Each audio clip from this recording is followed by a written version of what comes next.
I wasn't supposed to see that text message. It lit up on Victoria's phone when she stepped away from the conference table to take a call. The screen flashed briefly under the fluorescent lights of our downtown office. I hadn't meant to look.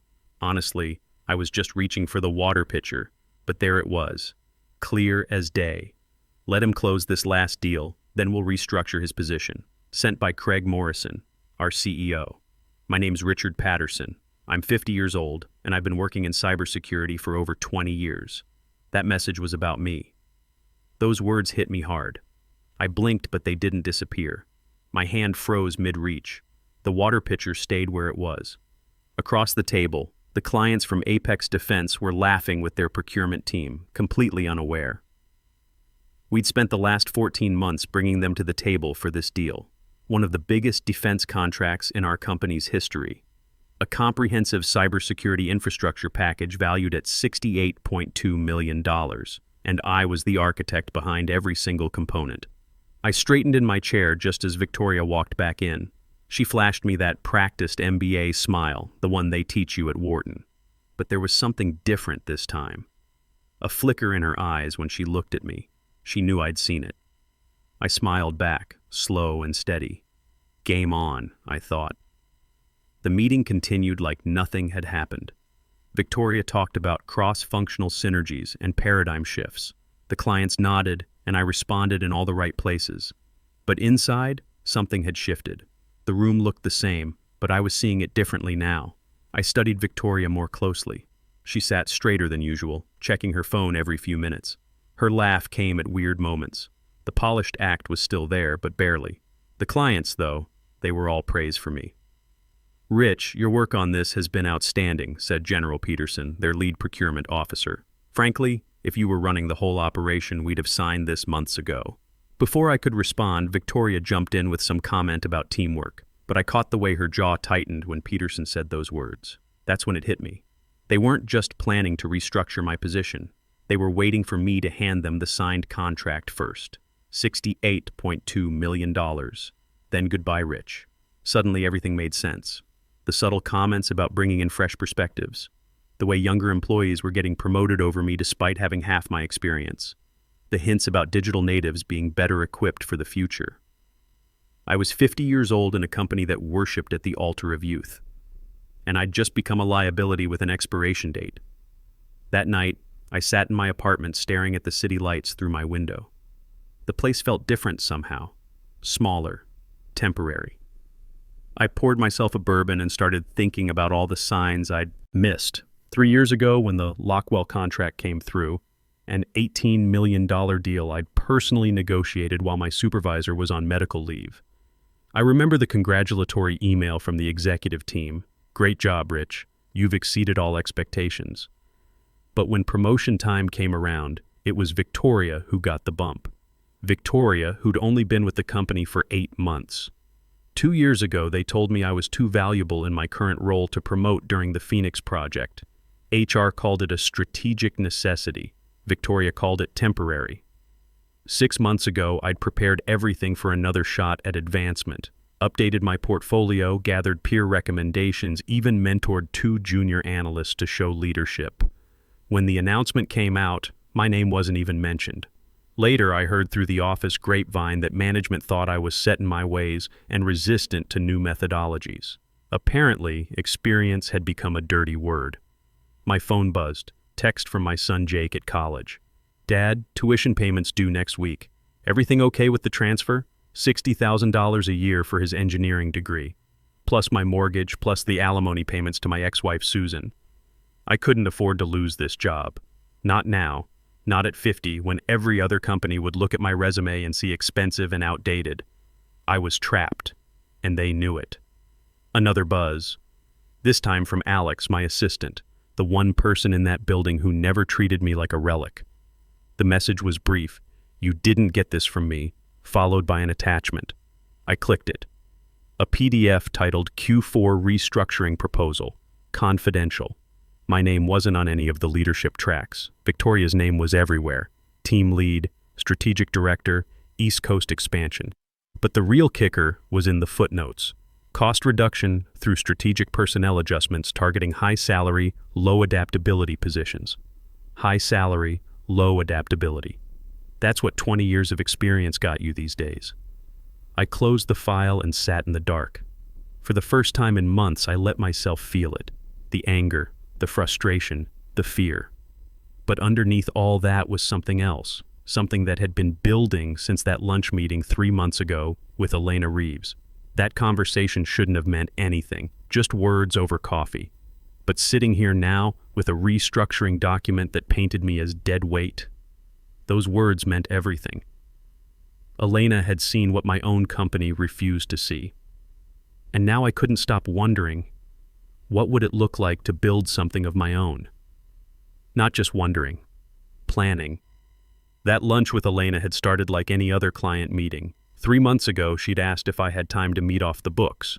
Elena Reeves, CEO of Apex Defense, our biggest prospect.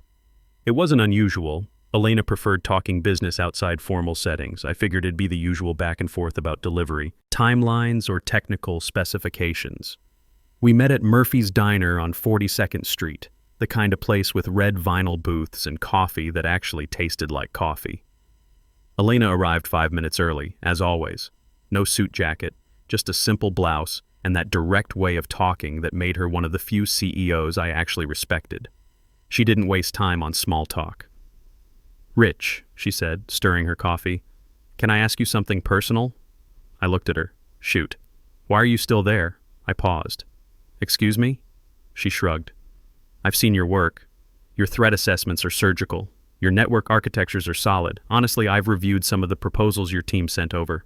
Victoria's name is on them, but the thinking? That's not MBA strategy, that's real-world experience." The frustration I'd been swallowing for months stirred in my chest. I kept my voice level. That's how teams work, shared credit. Elena didn't buy it. "You're better than shared credit." She leaned forward.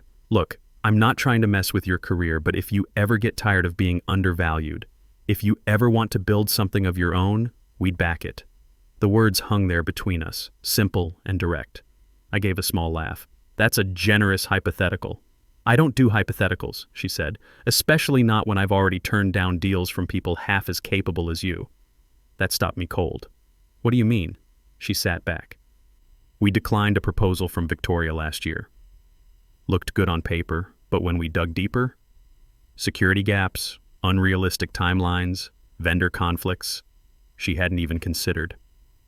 When we asked for clarification, all we got was corporate speak. My stomach turned.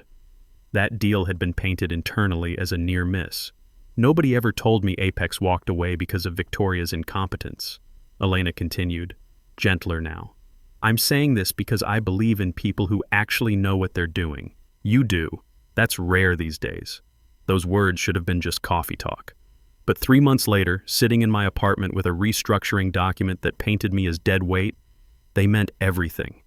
Elena had seen what my own company refused to see, and I couldn't stop thinking, what would it look like to build something of my own? I didn't talk to anyone about it at first, not my son, not Alex, not even my dad, though I could hear his voice in my head from all those talks when I was younger. "Son, never go down without a fight, but when you fight, fight smart." 2 months ago, I started researching. Late at night, after the office politics couldn't reach me, I dove into business formation laws, tax structures, licensing requirements. I read regulatory documents like they were detective novels, highlighting everything I didn't understand yet. The cybersecurity industry I knew inside out. Zero trust architectures, penetration testing protocols, post-9/11 compliance requirements. That was my world. But business formation, that was new territory. 1 month ago, I walked into a law office downtown and sat across from Patricia Hendricks, a sharp corporate attorney who'd once worked in Defense Corps' own legal department. She'd left 3 years ago, fed up with the executive team's corner cutting. When I told her what I wanted, she didn't even blink. "You want this airtight?" she said, tapping her pen against her notepad. "No loopholes, no connections back to your current employer?" I nodded. "Clean as a whistle." She smiled. "We can do that." We spent 2 hours laying out the formation strategy. Patricia filed the LLC under a discrete name, Sentinel Security Solutions. Clean, professional, Impossible to trace back to me unless someone was really digging. Next came the business account. I opened it quietly at a local credit union under the new entity. No flashy branding, no office lease, just an account number and a password only I knew. It wasn't a real business yet, but it was a container. And soon, it'd hold something substantial. I wasn't reckless about it. I didn't start copying files or whispering plans in the hallway.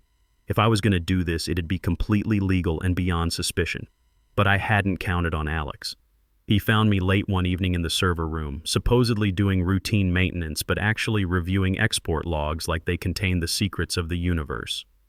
"You're not really checking backup protocols for fun," he said, arms crossed in the doorway. I turned, startled.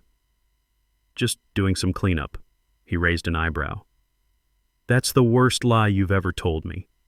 I didn't answer, just smiled and closed the window. He stepped closer. "Whatever you're planning, count me in, unless you tell me not to." There was something in his expression, steady, loyal, ready for whatever came next. I pulled a small USB drive from my jacket and held it out. "No details, no questions," I said. "Just the client files, my original work. Nothing proprietary, nothing signed." He took it without hesitation. "Give me 2 hours." And he delivered.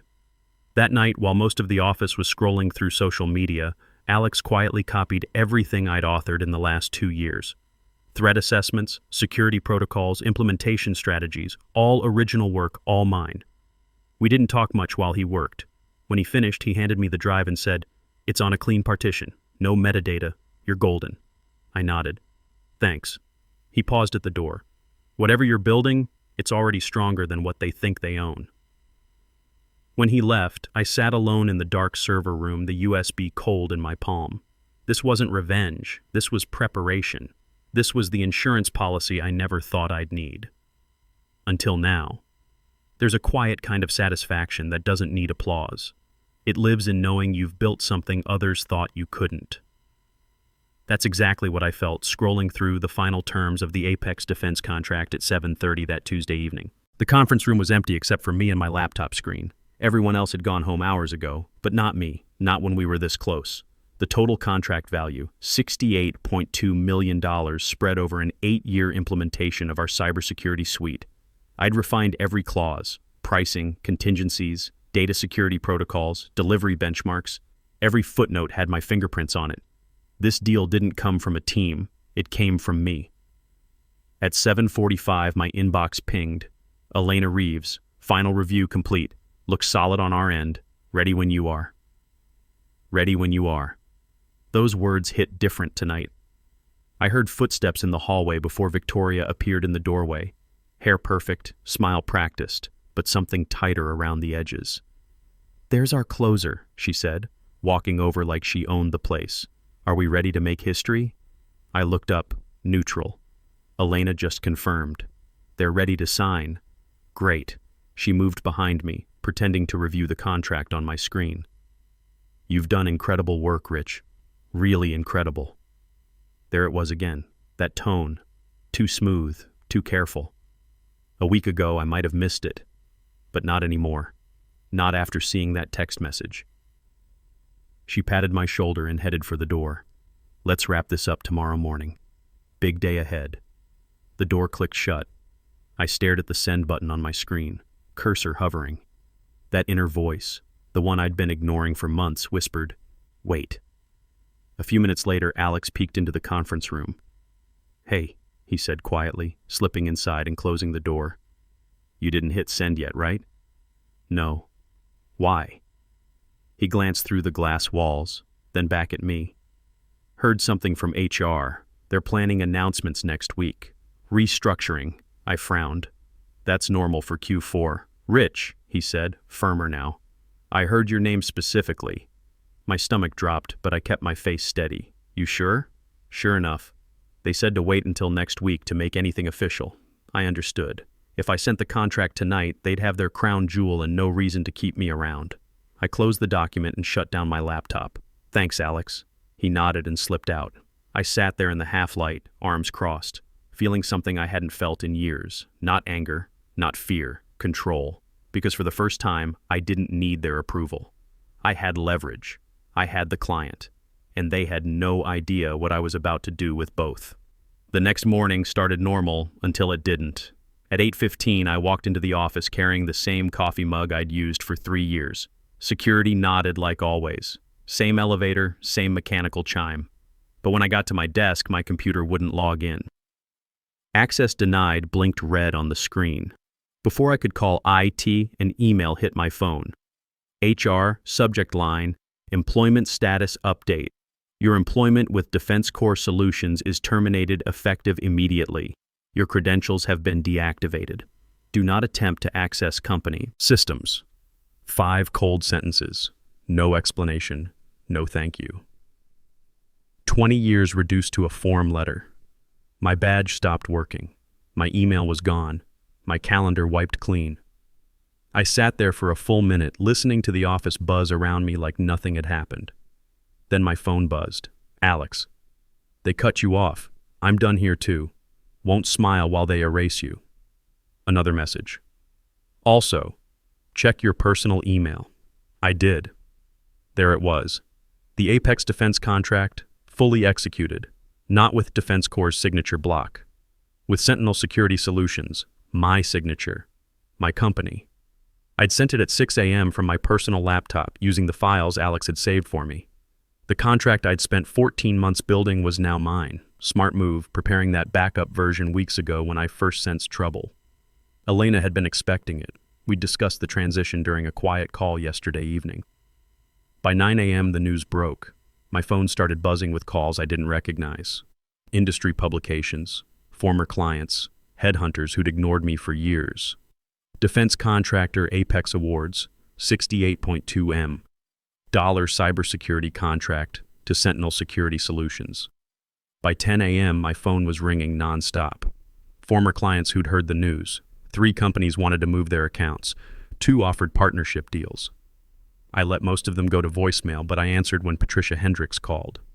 Rich, congratulations, she said. How's it feel to be the CEO of a $68 million company? Surreal, I admitted. But good. Elena's team already wired the first installment. Your account's active. I checked my banking app. There it was, $8.5 million. First year's payment, sitting in Sentinel Security's account.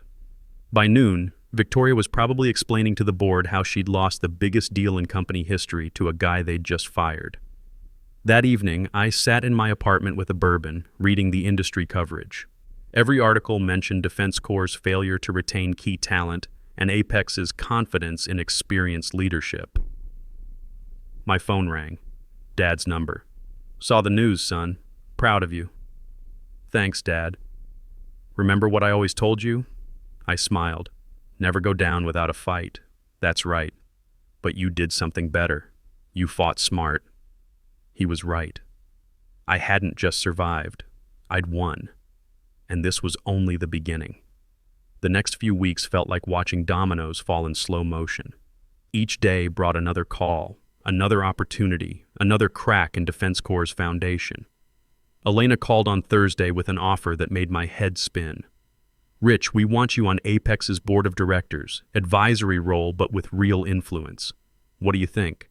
I was sitting in a temporary office space I'd rented downtown. Nothing fancy, just a desk and a phone, but it was mine.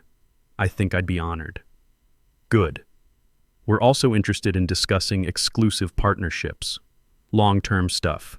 Your expertise, our resources. After we hung up, I sat back in my chair and tried to process it all. 3 days ago, I was a fired employee. Now I was a board member at a Fortune 500 defense contractor. My phone buzzed. Text from Jake. Dad, saw the article in Defense Weekly. Holy crap, you're famous. Can't wait to tell everyone at school my dad's a CEO. I smiled. Kid had no idea how much that meant to me. The real satisfaction came Friday afternoon. Alex called from his new job. He'd landed at a cybersecurity startup within 48 hours of quitting Defense Corps. You gotta hear this, he said, barely containing his laughter. Victoria called an all-hands meeting this morning. Damage control. Yeah? She tried to spin it like you going rogue was actually part of their strategy. Said they'd been planning to leverage external partnerships all along. I shook my head. Course she did. Gets better. General Peterson from Apex showed up. Just walked into their lobby, asked to speak with Victoria directly. No kidding. Told her they were terminating the preliminary discussions they'd had for future contracts. Said Apex only works with companies that value their key personnel. That one hit different. Elena hadn't just backed me. She'd made sure Defense Corps felt the consequences. How'd Victoria take it? Like someone had punched her in the gut. Word is the board's asking serious questions about her leadership. I didn't feel bad about that. Not even a little. 2 weeks later, the industry newsletter that tracked contract wins and losses published their quarterly review. Defense Corps had lost 4 major clients in addition to Apex. Companies I'd worked with for years, relationships I'd built through late nights and weekend calls. The article was brutal. Defense Corps' strategic missteps, how poor personnel management cost the firm $200 million in contracts. $200 million. That was Victoria's price for treating experience like a liability. My phone rang that evening. Unknown number, but I recognized the voice immediately. Craig Morrison, Defense Corps' CEO. "Rich, I think we got off on the wrong foot." I almost laughed. "Did we?" "Look, I'll be straight with you. We made some mistakes in how we handled your transition. I'd like to discuss bringing you back. VP level, significant raise, equity package. Interesting timing," I said. "We value what you built here. Always have." Funny way of showing it. There was a pause. What would it take? I looked around my small office, at the contracts piling up on my desk, at the business plan I'd been sketching for Sentinel's expansion. "Craig, I appreciate the call, really, but I'm not looking backward anymore. Rich, be reasonable. You can't run a major cybersecurity firm from a rented office. Watch me." I hung up before he could respond. The irony wasn't lost on me. 6 months ago, a call from the CEO would have made my week. Now it was just noise. A month later, Sentinel Security Solutions officially opened its headquarters in a 15,000 square foot facility in downtown Austin. Elena had connected me with a Texas-based investment group that specialized in defense contractors. They'd provided $25 million in Series A funding. Alex joined as my VP of Operations. Patricia Hendricks came aboard as General Counsel. We hired 12 specialists, most of them experienced professionals who'd been pushed out of other companies for being too expensive or not adaptable enough. Turned out there was a whole market of undervalued talent out there, people who knew the difference between penetration testing and vulnerability assessment, who understood that real cybersecurity wasn't about flashy presentations, it was about understanding how bad actors actually operate. On opening day, I got a call from my dad. "Saw the pictures in the paper, son. Real proud of you." "Thanks, Dad. Your mother would have been proud too." My throat tightened a bit. Mom had passed 5 years ago, right around the time I was getting passed over for that first promotion. She'd always believed I was capable of more than Defense Corps would give me credit for. Yeah, she would have. "You remember what she used to say about closed doors?" I smiled. "When one door closes, build your own." That's right. You didn't just build a door, son. You built the whole damn house. 3 months later, Sentinel won its second major contract, a $45 million deal with the Department of Homeland Security. The announcement made the front page of Federal Defense Review. The article mentioned that Sentinel's CEO, Richard Patterson, had previously worked at Defense Corps Solutions, but spent most of its space discussing our innovative approach to zero-trust architecture and threat assessment. Defense Corps got one line. Industry sources note several major defense contractors have shifted to smaller, more specialized firms following recent personnel changes at established players. Personnel changes. That's what they were calling it. That evening, I sat in my new office, corner window, view of the Austin skyline, reading contract proposals from clients I'd never even heard of 6 months ago. My assistant knocked and poked her head in. "Mr. Patterson, your son's on line 1. I picked up. "Hey, Jake. Dad, I've been thinking about changing my major." "Oh yeah? To what?" "Cybersecurity. Figure if I'm going to follow in the old man's footsteps, might as well learn from the best." I leaned back in my chair, grinning. "You sure about that? It's a tough field." "Are you kidding? Look what you built from nothing. If you can do that at 50, imagine what someone could do starting at 20. After we hung up, I walked to the window and looked out at the city lights. Somewhere out there, Victoria was probably in another conference room explaining to another board why her numbers were down. Craig Morrison was likely fielding calls from investors asking about the talent drain. But that wasn't my problem anymore. I'd spent 20 years building other people's dreams. Now I was building my own. And this was just the beginning. Sometimes the best revenge isn't revenge at all. Sometimes it's just being too good to ignore.